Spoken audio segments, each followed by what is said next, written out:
హల్లెలూయా. హల్లెలూయా. సిలువ మీద మన ప్రభుని యేసుక్రీస్తు పలికిన 5వ మాటని ధ్యానించుకుందాము. యోహాను సువార్త 19వ అధ్యాయము 28 నుండి 30 వచనం వరకు చూద్దాం. అటు తరువాత సమస్తమును అప్పటికి సమాప్తమైనందని యేసు ఎరిగి, లేఖనము నెరవేరునట్లు నేను దప్పికొనుచున్నానెనను. చిరకతో నిండియున్న ఒక పాత్ర అక్కడ పెట్టి ఉండెను గనుక వారు ఒక స్పంజి చిరకతో నింపి హిస్సోపు పుడకకు తగిలించి ఆయన నోటికి అందించిరి. యేసు ఆ చిరక పుచ్చుకొని సమాప్తమైనదని చెప్పి తన తల వంచి ఆత్మను అప్పగించెను. హల్లెలూయా. ఇక్కడ మనము చూసినట్లయితే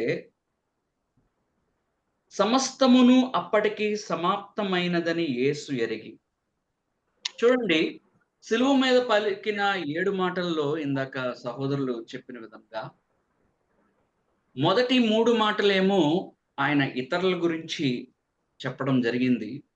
మిగిలిన 4 మాటలు ఆయన గురించి ఆయన పలకటం జరిగింది. ఈ 5వ మాట చూసినప్పుడు ఆయన అంటున్నారు, ఆయన గ్రహించారు. ఇంకా అక్కడ జరగవలసినవన్నీ కూడా సమస్తము సమాప్తమాయిని. ఆయన చేయవలసిన పని, ఆయన ఎందు నిమిత్తమైతే ఈ లోకానికి వచ్చారో, ఆయన ఎందు నిమిత్తమైతే అనేకమైన శ్రమలు, నిందలు, అవమానాలు, దూషణలు వీటిల్ని భరించవలసి వచ్చిందో, వాటిలన్నిటిని సహిస్తూ, భరిస్తూ ఆ సిలువ మీద ఈ లోక పాపాలన్నీ కూడా ఆయన మీద మోపబడటం జరిగింది. 4వ వచనంలో మనం చూస్తాం అక్కడ చీకటి కమ్మి ఉన్నదంట. చీకటిలో అక్కడ జరిగిన నాకు అనిపించేదేంటంటే, ఈ లోకంలో ఉన్న పాపాలన్నీ కూడా ఆయన మీద మోపబడ్డాయి. ప్రభు భరిస్తున్నాడు వాటిని. ఆయన పాపిగా మార్చబడ్డాడు. ఏ పాపము చేయని ఆయన పాపముగా ఎంచబడ్డాడని వాక్యం సెలవిస్తుంది. చూడండి, అప్పుడు మన పరిశుద్ధుడైన దేవాతి దేవుడు ఏం చేశాడంటే ఆయన చేయిని విడిచాడు. విడిచిన తర్వాత ప్రభువు ఆ వేదనలో నుండి పలికిన మాటను మనం ఇంతకు ముందు ధ్యానించుకున్నాం. ఆ తర్వాత ప్రభువు ఇక జరగవలసినదంతా కూడా సమాప్తమైంది అని ఆయన లేఖనములు నెరవేరునట్లు నేను దప్పికొనుచున్నానను. చూడండి, ఇక్కడ ప్రభువు నార్మల్‌గా మనకి దాహమేస్తే అడిగే దాహము గురించి మాట్లాడుతున్నట్లయితే లేదు. ఆ రీతిగా ఆయన తన దప్పిక తీర్చమని అడగాలి అని కనుక ఆయనకి ఆ తృష్ణ కలిగి ఉంటే, ఆయన సిలువ మోస్తున్నప్పుడు, ఆ ప్రయాస గుండా వెళ్తున్నప్పుడు, సిలువ వేసిన తర్వాత వెంటనే ఆయన అడుగుండొచ్చు. నాకు దాహమేస్తుంది, నాకు నీరివ్వండి అని అడుగుండొచ్చు. కానీ అలా అక్కడ రాయబడలా. ఎలా రాయబడిందంటే లేఖనములు నెరవేరునట్లు అంట. హల్లెలూయా. ఆయన ఈ భూమి మీదకి వచ్చింది ఆయన గురించి ఏదైతే ఆయన ప్రవక్తల చేత, ఆయన భక్తుల చేత చెప్పబడి ఉన్నాయో కొన్ని వేల సంవత్సరాల క్రిందట, ప్రతి వచనమును, ప్రతి వాక్యమును ఆయన నెరవేర్చడానికి వచ్చి ఉన్నాడు. హల్లెలూయా. మరి అలాంటి ప్రభువు అక్కడ నేను దప్పి కలిగి ఉన్నాను అని ఆయన థర్స్ట్‌ని ఏ విధంగా ఆయన చెబుతున్నాడు? ఆయన నిజమైన థర్స్ట్ ఏంటి?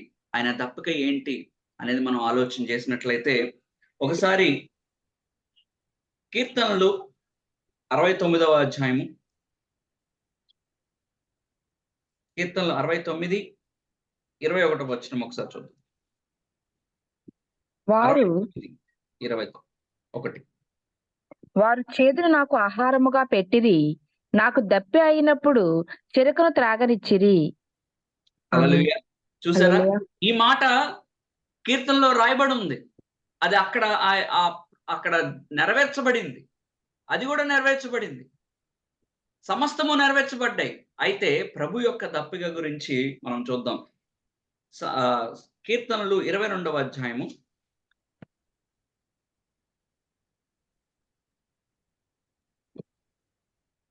22, 14, 15 కూడా చూద్దాం. నేను నీళ్ల వలె పారబోయబడి ఉన్నాను, నా ఎముకలన్నీ స్థానము తప్పి ఉన్నవి. నా హృదయము నా అంతరంగమందు మైనము వలె కరిగి ఉన్నది. నా బలము ఎండిపోయి చిల్లపెంకు వలె ఆయెను. నా నాలుక నా దవడను అంటుకొని ఉన్నది. నీవు నన్ను ప్రేతల భూమిలో పడవేసి ఉన్నావు. హల్లెలూయా. హల్లెలూయా. చూసారా ఆయన పరిస్థితి ఎలా ఉందో ఆయన వివరిస్తున్నారు చూడండి. ఎలా ఉందంటే ఆయన పరిస్థితి, నేను నీళ్ల వలె పారబోయబడి ఉన్నాను.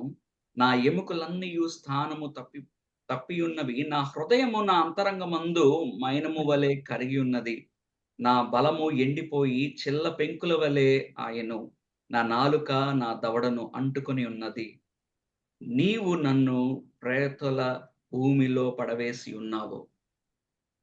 ఆయన తృష్ణ ఏంటయ్యా అంటే, ఇప్పుడు చూద్దాము. కీర్తనలు 42, 1, 2 వచనాలు. దుప్పి నీటివాగుల కొరకు ఆశపడినట్లు దేవా, నీ కొరకు నా ప్రాణము ఆశపడుచున్నది. నా ప్రాణము దేవుని కొరకు తృష్ణగొనుచున్నది. జీవము గల దేవుని కొరకు తృష్ణగొనుచున్నది. దేవుని సన్నిధికి నేనెప్పుడు వచ్చెదను? ఆయన సన్నిధిని నేనెప్పుడు కనబడదెను? ఆమేన్. హల్లెలూయా. చూసారా? ఇందాక తండ్రి ఆయన చేయి విడిచి ఉన్నాడు. ఇప్పుడు కుమారుడైన ప్రభువైన యేసుక్రీస్తు వారి దప్పుకి ఏంటయ్యా అంటే, ఇక్కడ ముగించవలసినవన్నీవి గూడా సమాప్తమైనయి. ఇప్పుడు నేను చేరవలసిన ఒక ప్రదేశము ఉన్నది. అది నా తండ్రి సన్నిధికి నేను వెళ్ళాలి అనే తృష్ణ ఆయన్ని నిరంతరము కూడా ఆయన హృదయంలో ఆయన తలంచుకుంటున్నాడు. హల్లెలూయా. దుప్పి హల్లెలూయా. నీటి వాగు కొరకు ఆశపడినట్లుగా, దేవా నీ కొరకు నా ప్రాణము ఆశపడుచున్నది. నా ప్రాణము దేవుని కొరకు తృష్ణగొనుచున్నది. జీవము గల దేవుని కొరకు తృష్ణగొనుచున్నది. దేవుని సన్నిధికి నేనెప్పుడు వచ్చెదను? ఆయన సన్నిధిని నేనెప్పుడు కనబడదెను. కనబడదెను. హల్లెలూయా. హల్లెలూయా. అటువంటి తృష్ణ కలిగి ఉన్నాడు ఆయన. అయితే చూడండి, ప్రభువారు ఈ లోకంలో ఆయన సంచరించినప్పుడు ఒకానొక సందర్భంలో ఆయన సమరయ ప్రాంతానికి దగ్గరగా వెళ్ళటం జరిగింది. అక్కడ యోహాను సువార్త 4వ అధ్యాయము 6-14 వచనాలు ఒకసారి చూద్దాం. చదవమంట. చదవండి. అక్కడ యాకోబు బావి ఉండెను గనుక యేసు ప్రయాణం వల్ల అలసి ఉన్న రీతినే ఆ బావి యొద్ద కూర్చుండెను. అప్పటికి ఇంచుమించు 12 గంటలాయెను. సమరయ స్త్రీ ఒకతే నీళ్లు చోదుకొనుటకు అక్కడికి రాగా యేసు నాకు దాహంలోకి ఇమ్మని ఆమెను అడిగెను. ఆయన శిష్యులు ఆహారం కొనుటకు ఊరిలోనికి వెళ్ళియుండిరి. ఆ సమరయ స్త్రీ, యూదుడవైన నీవు సమరయ స్త్రీనైన నన్ను దాహంలోకి ఇమ్మని ఎలాగో అడుగుచున్నావని ఆయనతో చెప్పెను. ఏలయనగా యూదులు సమరయులతో సాంగత్యము చేయరు. అందుకు యేసు, నీవు దేవుని వరమును నాకు దాహంలోకి ఇమ్మని నిన్ను అడుగుచున్న వాడెవడో అది ఎరిగియుంటే నీవు ఆయనను అడుగుదువు. ఆయన నీకు జీవజలం ఇచ్చునని ఆమెతో చెప్పెను. ఆమేన్. అప్పుడు ఆ హల్లెలూయా. స్త్రీ హల్లెలూయా. చూడండి, ఇక్కడ ప్రభువు ఆయన ప్రయాణము చేత అలిసిపోయి అక్కడ ఆ సమరయ బావి దగ్గరికి ఆ స్త్రీ వచ్చినప్పుడు ఆమెని నాకు దాహము తీర్చమ్మా అని చెప్పి ఆమె వాటర్‌ని అడిగినప్పుడు ఆమె అంటుంది, "అయ్యా, యూదులకి, సమరయులకి ఇక్కడ సాంగత్యము లేదు. నువ్వు ఎలా అడుగుతున్నావంటే" యేసు అంటున్నారు, "నువ్వు దేవుని వరమును నాకు దాహమును కిమ్మని నిన్ను అడుగుచున్న వాడెవడో అదియు ఎరిగియుంటే నీవు ఆయనను అడుగుదువు. ఆయన నీకు జీవజలమును ఇచ్చునని" ఆమెతో చెప్పెను. హల్లెలూయా. హల్లెలూయా. ఇక్కడ చూడండి, ప్రభువుని గనక మనము అడిగితే, అయ్యా మీరు మా దాహము తీర్చండి గాని మనం అడిగినట్లయితే ప్రభువు మనల్ని ఎలా ఆయన దాహం తీరుస్తున్నాడంటే, ఆయన జీవజలములతో మన దాహాన్ని తీరుస్తాడు. హల్లెలూయా. హల్లెలూయా. మనం చేయాల్సిన పని అది. ఆయన అన్నిటిని ముగించుకొని తండ్రిని దగ్గరికి వెళ్ళాలని ఆయన సిద్ధపడి ఉన్నాడు. కానీ ఈ లోకంలో మనము మరి ఎలాంటి దాహము కలిగి ఉన్నాము? మనము ప్రభువుని, అయ్యా నీ జీవజలమును నాకు ఇవ్వండయ్యా అని మనం అడుగుతున్నామా? అందుకనే మత్తయి సువార్త ఒకసారి 5వ అధ్యాయం 6వ వచనం చూద్దాం. మత్తయి సువార్త 5వ అధ్యాయము 6వ వచనం. హృదయ శుద్ధి గలవారు ధన్యులు, వారు హృదయ శుద్ధి దేవుని గలవారు ధన్యులు. వారు దేవుని చూచెదరు. ఉమ్. సమాధానపరచువారు ధన్యులు, వారు దేవుని కుమారులు అనబడదురు. నీతి నిమిత్తము హింసింపబడువారు ధన్యులు, పరలోక రాజ్యము వారిది. ఆమేన్. నా నీతి నిమిత్త కొరకు 6వ వచనం అండి. నీతి కొరకు ఆకలి దప్పులు గలవారు ధన్యులు, వారు తృప్తిపరచబడుదురు. హల్లెలూయా.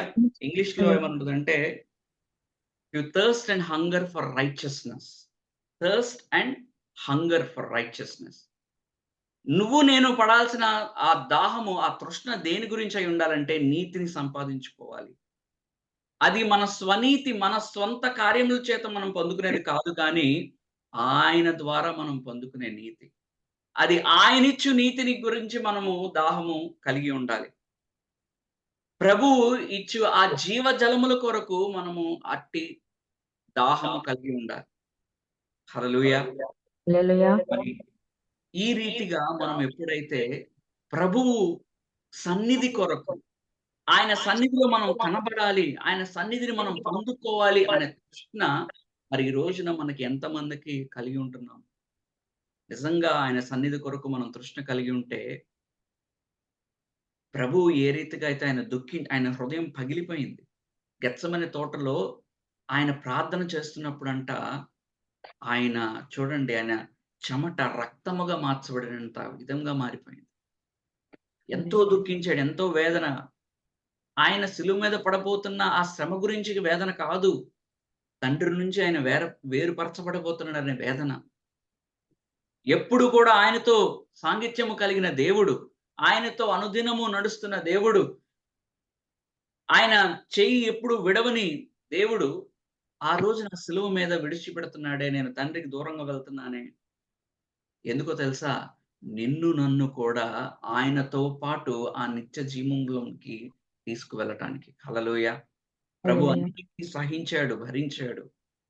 ఎందుకంటే మన దాహం తీర్చడానికి, మనలని ఆ జీవముతో, ఆయన పునరుద్ధాన శక్తితో నింపాలని, ఆయనతో పాటు మనల్ని తీసుకువెళ్ళాలని. హల్లెలూయా. మరి హల్లెలూయా. అలాంటి గొప్ప దేవుణ్ణి కలిగి ఉన్నాం మనం. మరి ఆయన సన్నిధి కొరకు మనము దాహము, తృష్ణగొనుచున్నామా?